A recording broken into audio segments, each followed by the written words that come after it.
National Herald case అనేది సోనియా గాంధీ, రాహుల్ గాంధీలతో సహా కాంగ్రెస్ నాయకులపై సుబ్రహ్మణ్య స్వామి దాఖలు చేసిన అవినీతి కేసు. దీనిలో అసోసియేటెడ్ జర్నల్ లిమిటెడ్కు కాంగ్రెస్ పార్టీ ఇచ్చిన 90 కోట్ల రుణాన్ని యంగ్ ఇండియన్ అనే లాభాపేక్ష లేని సంస్థ తక్కువ ధర కొనుగోలు చేసి ఆస్తులను అక్రమంగా సంపాదించిన ఆరోపణ. ఇటీవల ఎన్ఫోర్స్మెంట్ డైరెక్టరేట్ దాఖలు చేసిన ఛార్జ్ షీట్ను ఢిల్లీ కోర్టు తిరస్కరించడం ద్వారా గాంధీ కుటుంబానికి ఓటు లభించింది. ఇది రాజకీయ కక్ష సాధింపు చర్యని కాంగ్రెస్ వాదిస్తుంది. 2012లో సుబ్రహ్మణ్య స్వామి ఫిర్యాదు చేశారు. Congress party AGL National Herald ప్రచురణకర్తకు ఇచ్చిన 90 కోట్ల రుణాన్ని 50 లక్షలకు యంగ్ ఇండియన్ కొనుగోలు చేసి దాన్ని వాటాగా మార్చిందని ఆయన ఆరోపించారు. అయితే ఇది ఏజీఎల్ ఆస్తులను మోసపూరితంగా స్వాధీనం చేసుకోవడమేనే దీని విలువ వేల కోట్లు ఉంటుందనే ఆరోపణ వచ్చి, అయితే ఎన్ఫోర్స్మెంట్ డైరెక్టరేట్ ఈ కేసులో దర్యాప్తు చేసి ఛార్జ్షీట్ దాఖలు చేసింది. కానీ ఢిల్లీ కోర్టు దాన్ని పరిగణలోకి తీసుకోలేదు. ఇది రాజకీయ కక్ష సాధింపని, రుణాన్ని మంజూరు చేయడం నేరం కాదని కాంగ్రెస్ పార్టీ వాదిస్తుంది. ఇదే అంశానికి సంబంధించి వాటి బిగ్ డిబేట్లో డిస్కస్ చేద్దాం. మనతో పాటు డిస్కషన్లో పాల్గొనేందుకు ఇందిరా శోభన్ గారు ఉన్నారు, కాంగ్రెస్ సీనియర్ నాయకులు. అదేవిధంగా తాడూరు శ్రీనివాస్ గారు, బీజేపీ సీనియర్ నాయకులు జాయిన్ అవుతారు. గౌరీశంకర్ గారు సీనియర్ జర్నలిస్టు మనతో జాయిన్ అయ్యారు. ముందుగా ఇందిరా శోభన్ గారు, ఏంటి అంటే ఈరోజు కోర్టు ఈ జరిగిన ఈ సిచ్యువేషన్ కానీ లేకపోతే జరుగుతున్న కేసుకు సంబంధించి కానీ పూర్తిగా ఏమంటారు? ఫస్ట్ ఆఫ్ ఆల్ ప్యానెల్లో ఉన్నటువంటి పెద్దలకు, మీకు, అలాగే హెచ్ఎంటీ ప్రేక్షకులకు గుడ్ ఈవినింగ్ అండి. సో ఇవాళ 2014 నుంచి గమనించినట్లయితే భారతీయ జనతా పార్టీ అధికారంలోకి వచ్చినప్పటి నుండి కూడా కాంగ్రెస్ పార్టీని ఏ విధంగా ఇబ్బంది పెట్టాలి, ఏ విధంగా ఇరకాటం చేయాలి, గాంధీ కుటుంబాన్ని ఏ విధంగా బ్లేమ్ చేయాలి అని ఒక కుట్రపూరితమైనటువంటి ధోరణిలో వ్యవహరిస్తుందన్నది జగమెరిగిన సత్యం. నేషనల్ హెరాల్డ్ అనేది 2015లోనే వాళ్ళు మొదలు పెట్టారు. తర్వాత కోర్టు ఎలాంటి ఆధారాలను కొట్టివేసిన తర్వాత అగైన్ మళ్ళీ ఇంకొక దగ్గర మళ్ళీ ఇది ఫైల్ అయిందని చెప్పేసి మళ్ళీ తెర మీద తీసుకొచ్చారు.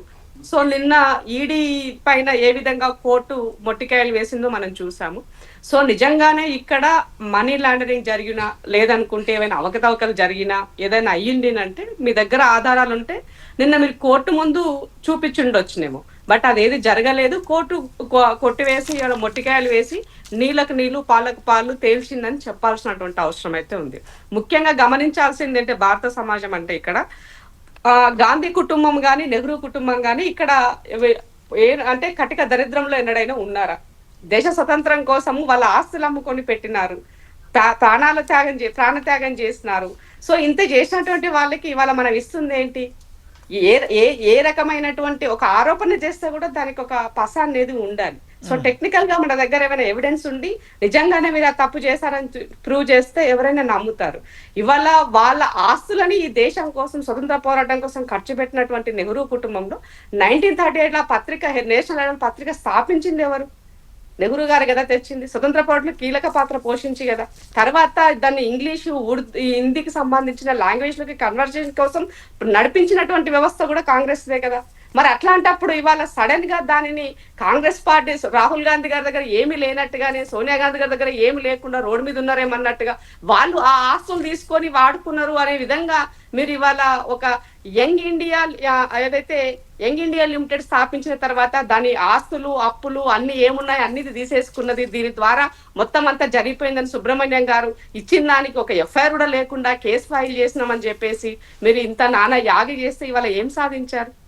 నిజంగా భారతీయ జనతా పార్టీకి నా యొక్క చిన్న విన్నపం ఏంటి అని అంటే, మీకు చిత్తశుద్ధి ఉంటే ప్రజలు మీకు ఇచ్చినటువంటి మ్యాండేట్ని 12 సంవత్సరాల కాల వ్యవధిలో సమాజానికి ఏం చేశారో చెప్పండి. ఈ సమాజం ఇవాళ మీ పుణ్యం అని చెప్పి 12 సంవత్సరాల కాలంలో డాలర్ అనేది ఇవాళ ఏ స్థాయికి వెలిగింది, రూపాయి ఏ స్థాయికి పడిపోయింది. 100 రూపాయలకి వచ్చిందంటే డాలర్ ఇంచుమించుగా 100 రూపాయలకి చేరిపోయిందంటే మనం ఎక్కడున్నాం ఆలోచించండి. దేశవ్యాప్తంగా పెట్రోల్ ధరలంతా కూడా తక్కువగా, ప్రపంచవ్యాప్తంగా ఏమంటారు పెట్రోల్ ధర తక్కువగా ఉంటే మన దగ్గరకు వచ్చేసరికి పెట్రోల్ ఏ రేట్లో ఉన్నదో ఆలోచించండి. తులం బంగారం ఇవాళ 1,50,000 తులం అయ్యింది. పేదవాడు పెళ్లి చేసే పరిస్థితి లేదు, పుస్తలు ఉన్న పరిస్థితుల్లో లేడు, చెక్క పుస్తలు చేపించే పరిస్థితులకు దిగజార్చారు దేశాన్ని. కాబట్టి Bharatiya Janata party common man కి ఏం కావాలి, బిలో మిడిల్ క్లాస్ ఉన్న వాళ్ళకి ఏం కావాలి, ఈ ప్రజలకి నాకు ఇచ్చిన మ్యాండేట్ నేను ఏం చేసి ఇస్తున్నాను, ఎటువైపుకి తీసుకెళ్తున్నాను, దానిపైన మీ చిత్తశుద్ధి చాటండి.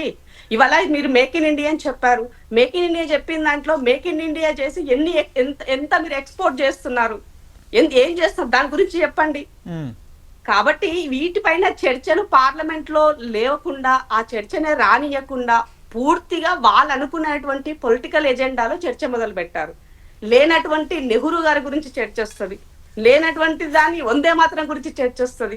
వందే మాత్రము స్వతంత్ర పోరాటంలో ఎంత దానికి ఉన్నటువంటి ప్రాధాన్యత ఏంటి, దానివల్ల ఈ సమాజం ఎంత ఏకతాటిపైకి వచ్చింది, దానికి ఇవ్వాల్సినటువంటి ఖ్యాతి గురించి మాట్లాడాల్సింది పోయి దానికి సంబంధం లేకుండానే, అది ఎలాంటిది ఏమి లేకుండానే దాన్ని చర్చలోకి తీసుకొచ్చి నెహ్రూని బద్నాం చేసే పని మీరు చేస్తున్నారు.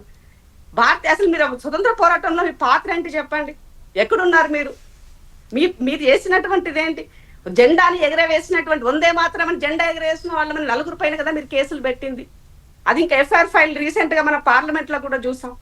కాబట్టి మీరు వాస్తవంలో బతకడానికి అలవాటు పడండి. వాస్తవాలను వదిలేసి నేల విడిచి సాము చేసినట్టుగా ప్రజలకి సంబంధం లేని అంశాలను ఈ సమాజానికి పైన రుద్ది మీరు దీనిలోనే పబ్బం గడుపుకోవాలంటే చాలా దుర్మార్గమైనటువంటి చర్య.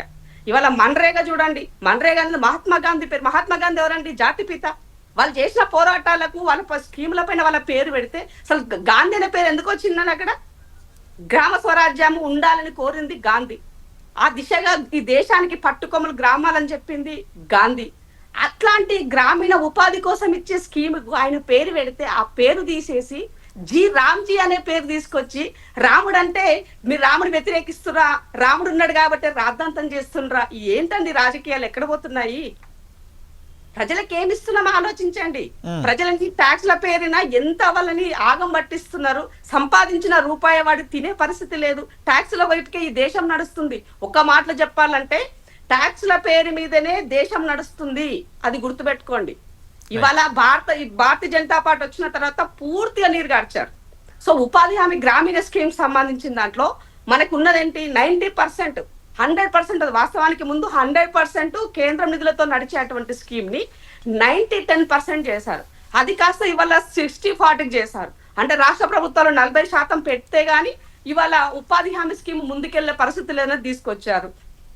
అంటే మీరు పూర్తిగా గ్రామాలలో ఉన్నటువంటి ఉపాధి పొందేటువంటి స్కీమ్ ని నీరుగారుస్తూ, దీనికి నిధులు అరకొరగా ఇస్తూ, పని దినాలను తగ్గిస్తూ మీరు చేసినటువంటి వాటికి ఇవాళ పూర్తిగా పేరు కూడా తీసి ఒక చట్టం చేస్తే చట్టంకి విలువ లేదండి సొసైటీలో. ఓకే, చట్టం ఎందుకు చేస్తాము? ఎవరు వచ్చినా మార్పు అనేది జరగకూడదు. అందుకనే ఒక పకడ్బందీగా ఒక చట్టం చేస్తాం మనం. అంటే ఒకటి దీని కేసుకు సంబంధించి చూసుకుంటే 1000 కోట్ల ఆస్తులు 90 కోట్ల రుణం ఇచ్చే స్వాధీనం చేసుకున్నది పక్కన పడి ఒక నిమిషం మనతో పాటు తాడు శ్రీనివాస్ గారు జాయిన్ అయ్యారు బీజేపీ నుంచి. శ్రీనివాస్ గారు మేడం 1 మినిట్ శ్రీనివాస్ గారి వెర్షన్ కూడా ఒకసారి విన్న తర్వాత ఇప్పుడు అంటే ఇక్కడ క్లియర్ గా ఇక్కడ ఒక విషయం, కాంగ్రెస్ పార్టీ సంబరాలు చేసుకోవడానికి ఇక్కడ క్లియర్గా కేసునేమి కొట్టివేయలేదు. జస్ట్ ఏదైతే ఛార్జ్ షీట్లో ఉన్న టెక్నికల్ గ్లిచెస్ని మళ్ళీ కరెక్ట్ చేయమని వెనక్కి పంపించిన నేపథ్యంలోనే సార్ కేసు కూడా అడ్జర్న్ అయిందండి, కొట్టేయలేదు. ఇప్పుడు మీరు ఒకటి వినాలి, ఇప్పుడు నిజంగానే కేసులో పస ఉంటే దానికి ఫస్ట్ ఏం చేస్తాం? ఎవరమైనా మామూలు వ్యక్తి కూడా వెళ్ళి తన దగ్గర ఏదైనా పలానా వాడు కొట్టాడో ఏదో జరిగిందంటే మన పోలీస్ స్టేషన్కి వెళ్ళంగానే ఏం చేస్తారు? ఫస్ట్ దాన్ని తీసుకున్న తర్వాత పూర్వపరాలు ఏమున్నాయో అబ్జర్వ్ చేసిన తర్వాత ఎఫ్ఐఆర్ ఫైల్ చేసిన తర్వాత కేసు అనేది ప్రొసీడ్ అవుతుంది. మరి ఇక్కడ ఎఫ్ఐఆర్ లేకుండా ఈడీ ఇన్వాల్వ్మెంట్ అన్నది, ఈడీ దగ్గర ఉన్నటువంటి ఆధారాలు ఏంటి అంటే, ఈడీ అనేది బీజేపీ జేబు సంస్థగా పనిచేస్తుంది కాబట్టి మేము పురమాయిస్తున్నాం, మీరు ఒల్లి చేయండి అని చెప్తే చేస్తున్నారని అడుగుతున్నాను నేను. అమిత్ షా గారు చెప్పగానే వచ్చి ఈడీ వచ్చి వాలిందని అడుగుతున్నాను నేను.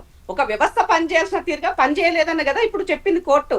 కాబట్టి ఈడీ నీకెందుకు అంత అత్యుత్సాహము? ఈ దేశంలో వాషింగ్ పౌడర్ నిర్మా జరగనీకే, బీజేపీలో చేరనీకే ఎంతమందిని ఎవరెవరిని ఎక్కడ కలిసి ఎవరెవరు ఏ కేసులు మీరు నిర్ధారణ చేశారు ఇప్పటి వరకు అని అడిగినారు. నేను ఒక స్ట్రైట్ క్వశ్చన్ అడుగుతున్నాను. కాంగ్రెస్ పార్టీ పైన 2014 కన్నా ముందు, వాళ్ళ అధికారం రాకముందు మొత్తం కాంగ్రెస్ పార్టీని స్కామ్ అని చెప్పేసి ఒకటే ఉచ్చారణతోన భారతీయ జనతా పార్టీ అధికారంలోకి వచ్చింది. మీరు వచ్చినాక కాంగ్రెస్ పార్టీ చేసిన దాంట్లో ఎన్ని కేసెస్ ని మీరు నిర్ధారించి ఎంతమందిని దోషులుగా తెచ్చి ఎంతమందికి మీరు శిక్ష వేశారు? అదొక్కటి చెప్పండి. అది ఏది జరగల. రెండో విషయం, ఇంకో చిన్న ఎగ్జాంపుల్ మీకు చెప్తాను. ఇక్కడ నేషనల్ హెరాల్డ్ స్వతంత్ర పోరాటంలో తన పాత్ర తను పోషించింది, దాన్ని నెహ్రూ గారు స్థాపించినారన్నది వాస్తవము.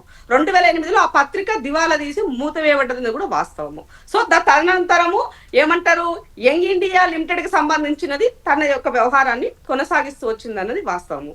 అయితే ఒక ఎగ్జాంపుల్ మీకు ఇక్కడ ఇస్తా. తెలంగాణ రాష్ట్రంలో తెలంగాణ ఉద్యమంలో కీలక పాత్ర పోషించిందని కేసీఆర్ గారు ఏం చేసినారు? టీ న్యూస్ ని తెచ్చినారు, నమస్తే తెలంగాణ చేస్తున్నారు. ఇవాళ ఏం చేస్తున్నారు వీళ్ళు? వాళ్ళ ఇంటి కోసము, వాళ్ళ ఇంటి పర్టికులర్ గా వాళ్ళ కోసమే పని చేసుకుంటున్నారు ఇవాళ వాళ్ళు. మరి కాంగ్రెస్ పార్టీ అట్లా ఏమైనా చేసిందా? వాళ్ళ ఇంటి వ్యవహారం కోసమే ఉపయోగించిందా అని అడుగుతున్నాను మిమ్మల్ని. Simple answer. నేను పెద్దగా లాజిక్ అంటారు మన అర్థం కాని భాషలో చెప్పట్లేదు, అర్థమయ్యే తెలంగాణ భాషలో తెలంగాణలో జరిగిన అంశాన్ని మేము ముందు పెడుతున్నాను నేను. సో ఇప్పుడు ఇక్కడ ఏం జరిగింది మీరు గమనించండి. పోనీ ఆ రకంగా కాంగ్రెస్ పార్టీని వ్యవహరించిందని అడుగుతున్నా. రెండో విషయం, రాజశేఖర రెడ్డి గారు ఉన్నప్పుడు సాక్షి అనే పేపరు పత్రిక 2 చేస్తున్నారు. ఇవాళ మరి అది కాంగ్రెస్ పార్టీ ఆ రోజు రాజశేఖర రెడ్డి గారిని చూసి వచ్చినటువంటి నిధులతోనే వచ్చినటువంటి దాన్ని ఇవాళ ఎవరి దారదత్తంగా నడుస్తుంది? అది ఎవరి పత్రిక, ఎవరి పబ్లికేషన్స్ గా పనిచేస్తుంది? అది ఆలోచించండి. ఇక్కడ కాంగ్రెస్ పార్టీ తన స్వార్థం కోసం ఉపయోగించుకొని పని చేసుకొని తీసుకుందని అడుగుతున్నాను. కాబట్టి ఒక స్వతంత్ర పోరాటంలో వాళ్ళు చేసిన త్యాగాలకు మీరు విలువ ఇవ్వరు, ఎప్పటికీ ఇవ్వరు. ఎందుకనంటే భారతీయ జనతా పార్టీలో ఉన్నటువంటి వీర సావర్కర్ లాంటి వాళ్ళు ఏం చేస్తున్నారో అందరికీ తెలుసు. అది వదిలేసి దాని గురించి మాట్లాడకుండా ఇవాళ చరిత్ర లేనటువంటి వాళ్ళు చరిత్రలో హిస్టరీలో వాళ్ళకి ఒక పేజీ ఉంది కాబట్టి ఆ పేజీ చింపేస్తే చరిత్ర లేనివాడు కూడా చరిత్ర ఉన్నవాడు ఒకే రకంగా అయిపోతారు అన్నటువంటి ఒక దౌర్భాగ్యమైనటువంటి పరిస్థితిలో కొట్టుమిట్టాడుతుంది బీజేపీ అని చెప్పాల్సిన అవసరం అయితే ఏర్పడింది. అన్న చెప్తున్నారు 75 సంవత్సరాలకు స్వతంత్రం వచ్చి మరి అప్పుడు పోరాటంలో సోనియా గాంధీ, రాహుల్ గాంధీ ఉన్నారా అంటే సోనియా గాంధీ గారు అప్పటికి ఇంకా రాలే ఈ దేశానికి కోడలుగా ఆమె. రాహుల్ గాంధీ గారు ఇంకా అప్పటికి పుట్టలేదు. పుట్టింటే ఆయన కూడా స్వతంత్ర పోరాటం లేదు. కానీ వాళ్ళ కుటుంబకులు ఉన్నారు, వాళ్ళ పూర్వీకులు ఉన్నారు, వాళ్ళ త్యాగాలు ఉన్నాయి, అవి కనబడుతున్నాయి ఇక్కడ మనకి. మీరు మాకు బిరుదులు ఇవ్వకండి, మమ్మల్ని మెచ్చుకోకండి, అట్లీస్ట్ చేసిన త్యాగాల కన్నా గౌరవం ఏంటని అడుగుతున్నాం. ఇవాళ తెలంగాణ స్వతంత్ర పోరాటంలో ప్రాణాలు అర్పించిన 1200 మంది గురించి మనం ఎందుకు మాట్లాడుతున్నాం? ఇవాళ అమరులను గుర్తించమని ఎందుకు అడుగుతున్నాం మనం? ఇవాళ వాళ్ళకి పింఛన్ ఇవ్వండి, ఇల్లు ఇవ్వండి ఎందుకు అడుగుతున్నాం మనము? వాళ్ళ త్యాగాలని మనం స్మరించుకుంటున్నాం కదా. మరి స్వతంత్ర పోరాటంలో పనిచేసిన స్మరించుకోవాలి కదా. కాంగ్రెస్ పార్టీ ఇప్పటికీ కూడా స్వతంత్ర ఉద్యమంలో పనిచేసినటువంటి వాళ్ళని ఇప్పటికీ కూడా వాళ్ళని గౌరవిస్తుంది. వాళ్ళకి కావాల్సినటువంటి వాటిని ఒక చారిటీ పేరుతోన నెహ్రూ గారితో ఉన్నదంతా నడుస్తున్నది. అది తెలియకపోతే ఎట్లన్నా? సో కాబట్టి పొలిటికల్ యాంగిల్ అనేది ఎప్పుడూ ఉంటది. కానీ కనీసం చేసిన వాటికైనా త్యాగాలకైనా మనం విలువ ఇవ్వాలనేది నేర్చుకోవాలి. మన సంస్కృతి అది. మనకి ఏదో పాశ్చాత్య రాజ్యాల నుంచి మనం వచ్చి ఇక్కడ లేము. భారత సంస్కృతి ఏంటి అని అంటే ఇచ్చిన వాడికి పెట్టిన వాడికి కృతజ్ఞత తెలిపేటువంటి తత్వం భారత సంస్కృతి. కాబట్టి ఇక్కడ కాంగ్రెస్ పార్టీకి మీరు మమ్మల్ని మెప్పుగోలుగా మీరు ఎప్పుడు మాట్లాడరు, ఆ విషయం మాకు తెలిసిన విషయమే. బట్ చేసిన వాటిని చేసినామని చెప్పండి. మేము తప్పు చేస్తాం, ఎక్కడ తప్పు చేసినామో మీ దగ్గర టెక్నికల్ గా ఆధారాలు ఏమన్నా ఉంటే బయట పెట్టి ప్రూవ్ చేయండి.